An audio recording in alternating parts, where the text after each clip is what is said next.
Olá, hoje nós vamos falar novamente de política, um site de notícias. A nossa cobertura no RD News é bastante voltada à política e o nosso convidado de hoje está pela primeira vez na Assembleia Legislativa de Mato Grosso. É o deputado estadual eleito recentemente, nas últimas eleições, Cláudio Paisagista, do PTB. Obrigada, deputado, por ter aceito o nosso convite para estar aqui conosco. Obrigado, Lídice, é uma honra, né, estar aqui, falar um pouco das questões de Mato Grosso, das nossas propostas, das ideias que a gente defende, uma honra enorme.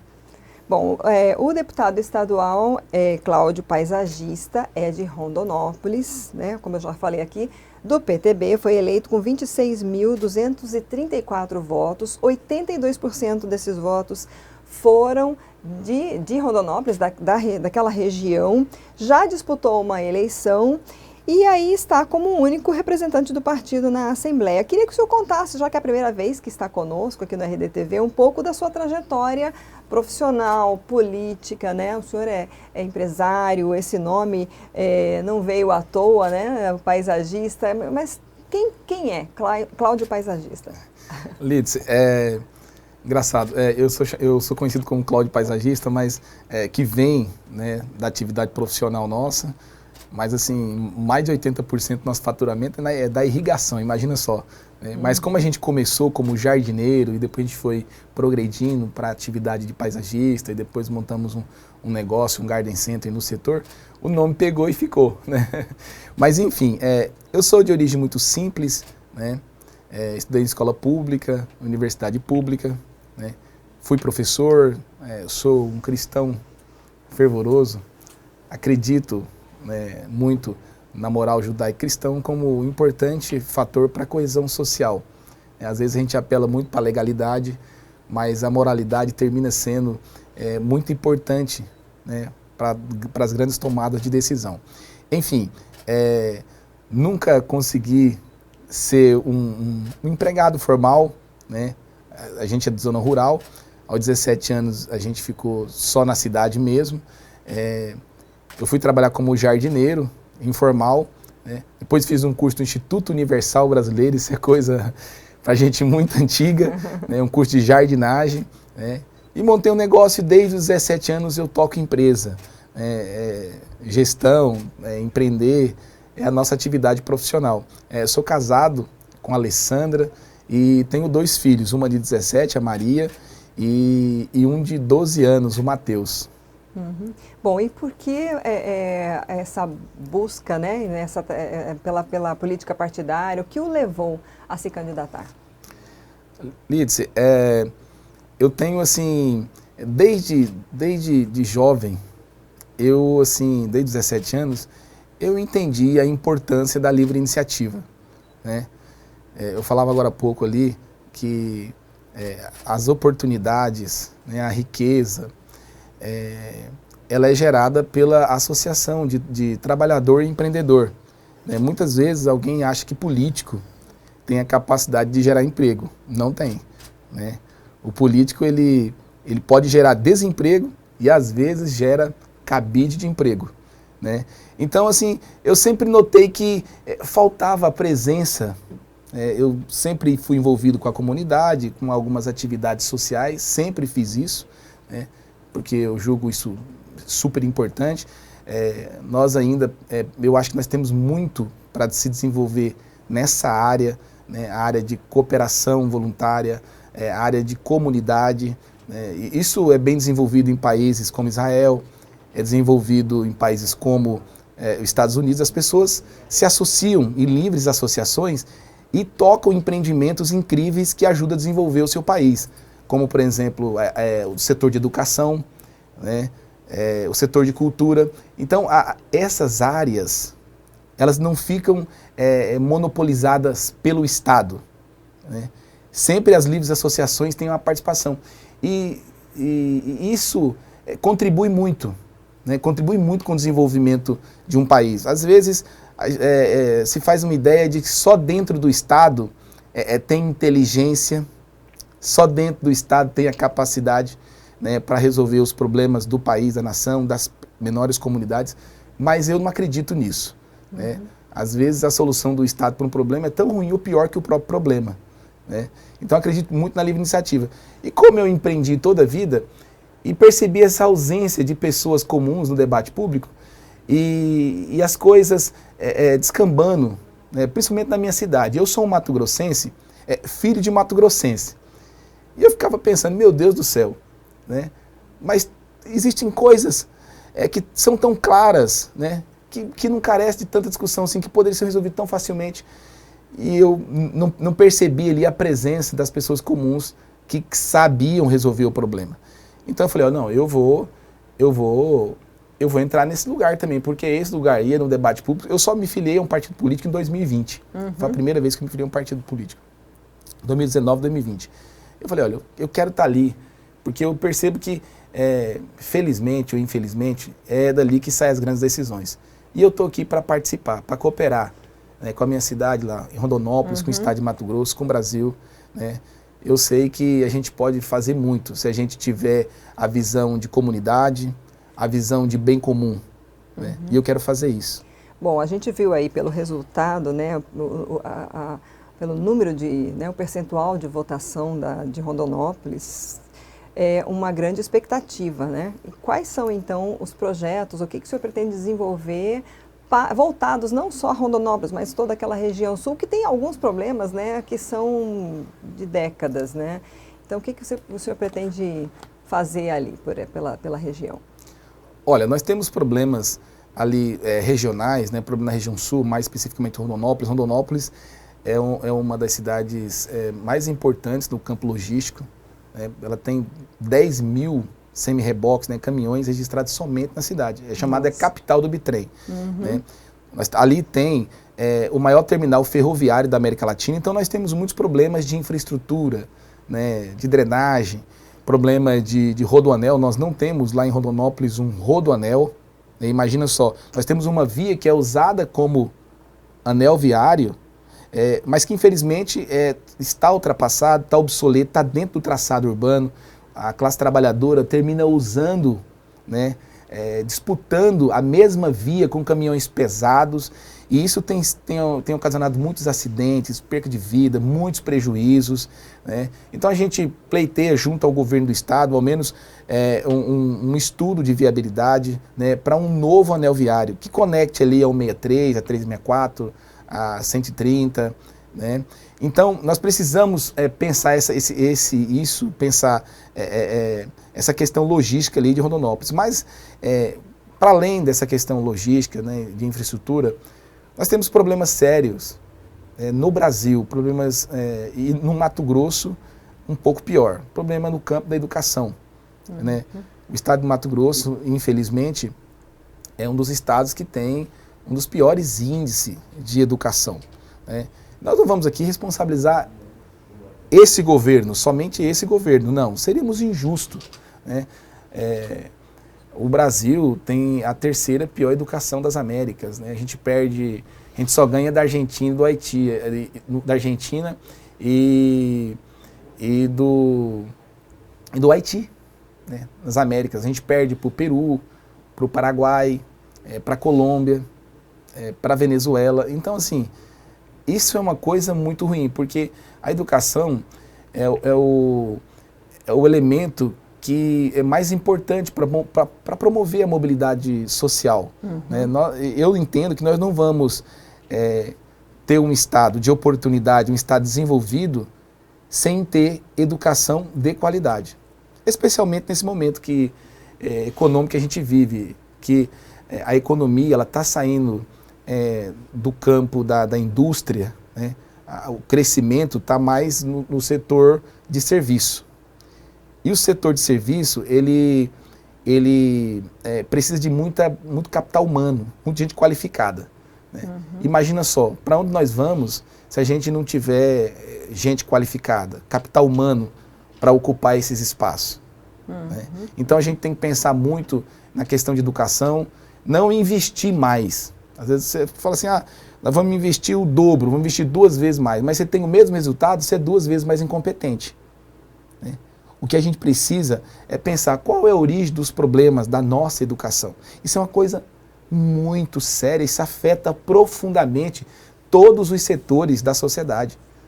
afeta o setor da economia, o setor da família, né? O setor de fluxo de capital, de alocação de recursos, porque ninguém quer investir em lugar onde você não tem gente qualificada, né? E afeta também a questão da independência econômica. As pessoas não conseguem ser produtivas o suficiente para produzir renda para si, para sua família, incorre, por conseguinte, na questão social. Então nós temos que olhar para isso. Nós somos campeões aqui no estado de Mato Grosso, no agro, né? Na produção de soja, de milho, de algodão, e eu imagino que a gente possa ser campeão também na educação. Não falta dinheiro. A gente tem que focar na origem dos nossos problemas. Isso é muito sério. O governo do estado vem fazendo já há alguns anos e aí está dando continuidade também, né, nessa reeleição do Mauro Mendes, justamente fazendo aí uma reformulação na educação, especialmente que é a atribuição, né, ao Estado. Como é que o senhor avalia esse trabalho que vem sendo feito? Porque houve alguns problemas, né, de remanejamentos aí de escolas. Lá em Rondonópolis foi uma das escolas que houve também. A gente recebeu já aqui o secretário de Educação, mas assim, qual a avaliação que o senhor faz e como contribuir como parlamentar, então, também nesse processo, né, que vem sendo feito pelo governo estadual? Lides, educação a gente não faz com cimento, né? Não é só reformando os prédios,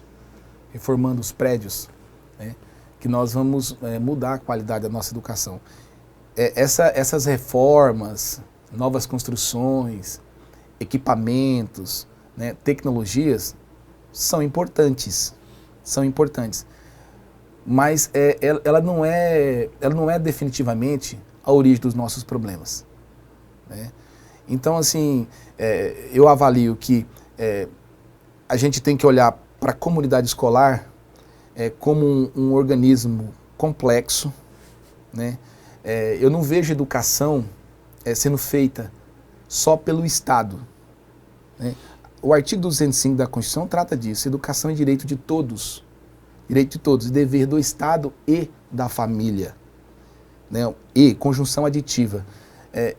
Ao meu sentir, o governo tinha que fazer essa reflexão, né?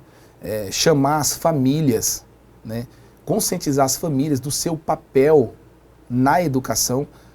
As crianças, né, ali, quando estão aprendendo a ler, a gente não chama ali um professor de língua portuguesa para ensiná-los a falar, né? Os filhos aprendem a falar com os pais, de maneira que os pais são os primeiros educadores, né, de uma criança. Nós precisamos de famílias fortes, né, de famílias equilibradas, para que a gente possa iniciar essa ideia de reformular a educação no Brasil e no estado de Mato Grosso. Eu não vejo outra saída. Ao meu ver, o governo tinha que falar para os pais, né, da importância deles. E se for necessário, vamos educar primeiro, vamos conversar primeiro, vamos qualificar, né, debater junto com os pais a importância deles primeiro. E depois a gente fazer essas reformulações. O objeto final, a gente tem que entender que a criança, que o aluno que é o alvo da educação, né? Então, assim, nós temos que pensar e nós temos que ter uma visão da educação mais acolhedora, né? Uma visão mais afetiva, né? A escola a gente recebe crianças, então a escola ela deve ser um complemento, deve estar complementando de maneira muito dinâmica esse papel da família, a família da escola. Então nós temos que pensar muito nisso, nessa parte transcendental da educação, né? Não é só a parte material. O homem não é um saco de carne, né? O homem tem um corpo, né? Mas ele tem uma alma, ele tem uma psique. Então nós precisamos repensar a política pedagógica, né? Bom, na Assembleia Legislativa, que pautas o senhor considera mais desafiadoras para esse início de gestão? A gente sabe, assim, no governo anterior, o governador Mauro Mendes fez aí uma mini reforma tributária, é cobrada uma reforma mais completa no Estado, mas existe também aí uma discussão em nível federal de uma reforma tributária que pode aí vir a atingir os estados, mas assim, o que o senhor considera hoje o mais desafiador para se conseguir debater, chegar a um consenso e que pode atingir aí, né, a toda a população do Estado? Olha, eu falei do campo educacional, né? A educação ela vai ser determinante para a gente parar de importar mão de obra qualificada. Nós temos que deixar de ser importadores de mão de obra qualificada. Nós temos que qualificar esses profissionais aqui no Mato Grosso. É bom para o Mato Grosso, é bom para as pessoas, né? Não obstante essa questão de educação, que é super importante, né? Nós temos que pensar também que o estado de Mato Grosso tem uma das maiores cargas tributárias do país. E isso não é bom. Não é bom porque desincentiva o empresário, o empreendedor que quer correr risco com o seu dinheiro. Ele não quer colocar o seu dinheiro num ambiente hostil, né? Num ambiente de cultura anti-empreendedora, anti-empresarial, né? Então nós temos que mudar essa cultura nossa, a cultura do estado de Mato Grosso, né? Dessa cultura confiscatória, né? Para uma cultura que acolha o empreendedor. Nós temos que aproveitar, nós temos uma janela de oportunidade e uma hora, Lídice, ela vai se fechar, né? A oportunidade que nós temos hoje é que com a receita advinda do agronegócio, o governo consegue se sustentar, consegue fazer os investimentos necessários, mas a médio e longo prazo nós precisamos também trazer empresas de outros segmentos, do setor industrial, né, do setor de serviço, e para isso é necessário que a gente tenha um ambiente menos hostil aos empreendedores. Então, mudar essa cultura, a gente começar a diminuir impostos, taxação, burocracia, a médio e longo prazo, vai ser determinante para o futuro de Mato Grosso, né? Nós temos que fazer essa inflexão. É muito difícil, eu me colocando no lugar do governador, né, eu sinto o quanto é difícil abrir mão de impostos, né, abrir mão de recursos, mas nós temos que acreditar, nós temos que passar a acreditar nas ideias que deram certo em todo mundo. E qual que é as ideias que deram certo em todo mundo?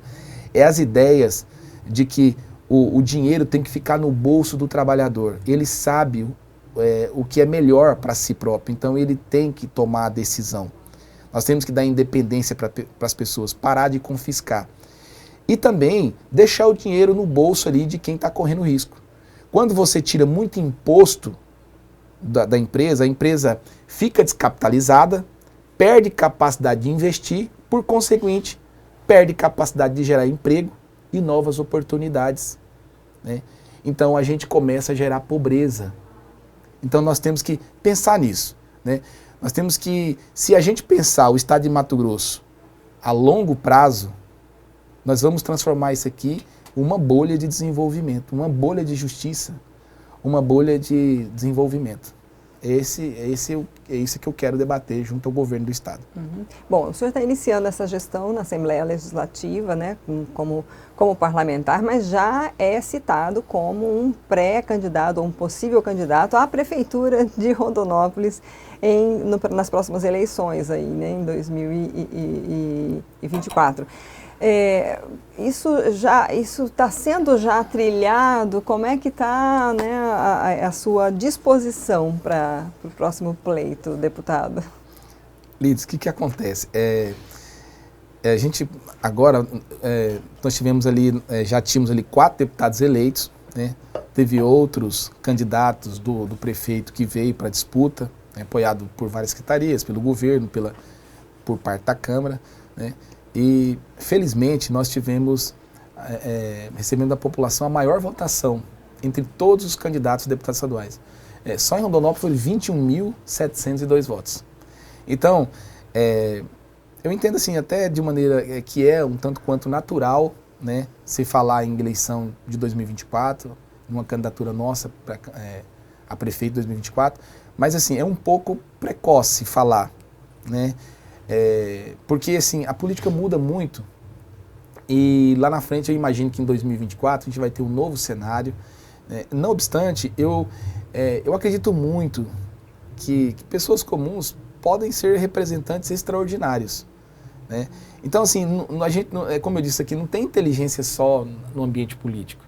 Tem gente muito boa, muito qualificada, muito honrada fora da política, que pode contribuir sendo um prefeito, sendo vereador, sendo deputado. Então, assim, eu não quero ocupar esse espaço. Ao contrário, eu quero possibilitar, né, que essas pessoas venham para o debate, né, que venham como cooperadores, como articuladores e até como candidatos, por que não? Né? E aí, depois dessa longa conversa, né, a gente tomar uma decisão por um candidato competitivo. Né?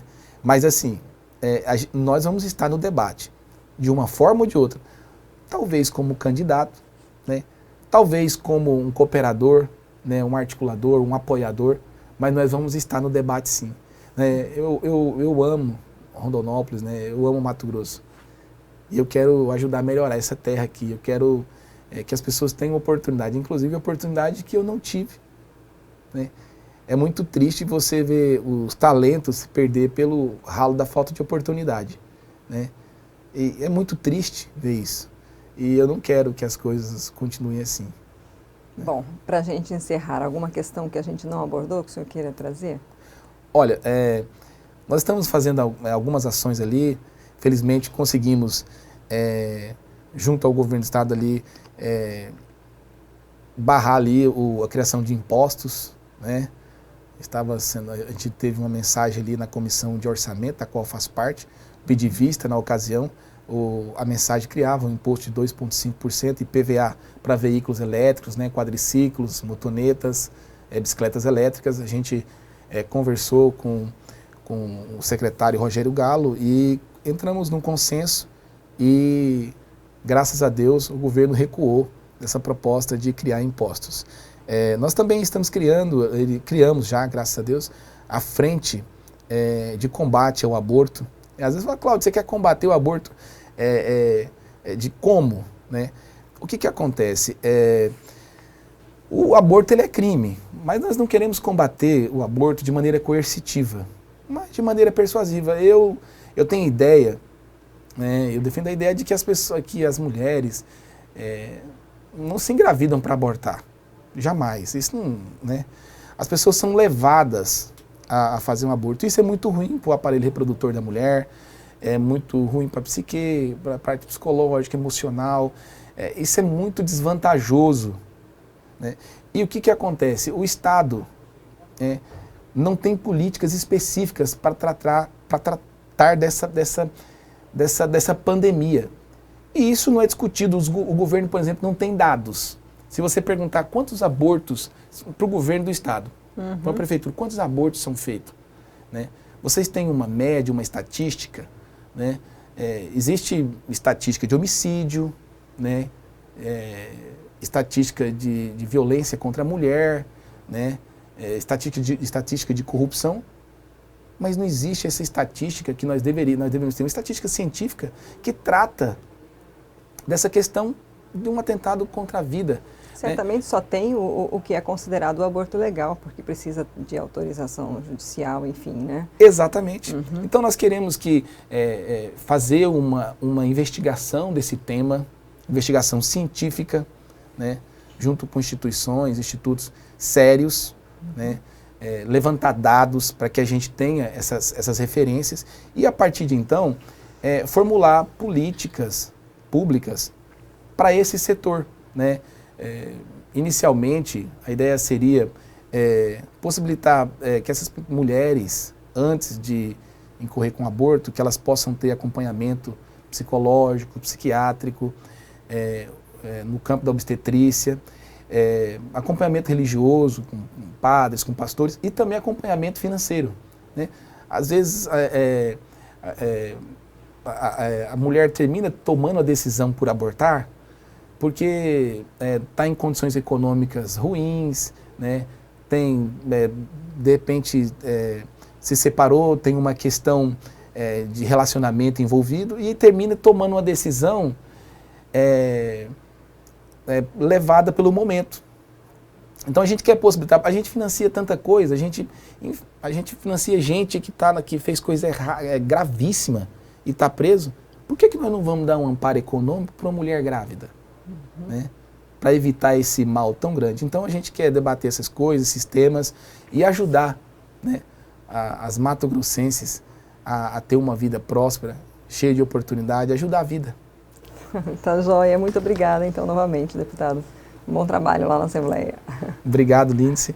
Obrigado a todos os internautas. Bom, nós conversamos com o deputado estadual Cláudio, paisagista do PTB. Essa entrevista fica disponível no nosso canal do YouTube e também no site RD News, aí no destaque do RDTV. Curta e compartilhe. Até a próxima.